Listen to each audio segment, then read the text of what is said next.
How to start learning JavaScript in Sololearn. Want to start coding with JavaScript? Sololearn makes it simple to get started. First, open the Sololearn app on your device and tap the Learn tab at the bottom of the screen. Scroll the list and find JavaScript. Then tap it to open the course.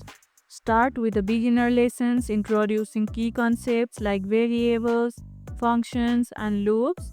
Complete the interactive quizzes and coding challenges to practice what you learn. Use the Code Playground feature to write and learn your own JavaScript code snippets. Take your time with each lesson. Understanding the basics is important before moving forward. Visit the Q&A section in Sololearn's community if you get stuck or want to ask for advice. What's your favorite JavaScript project so far? Share your progress and ideas in the comments below. And if this video helped, hit the like button, share it, subscribe, and leave a comment. Thanks for watching, and I'll see you in the next one.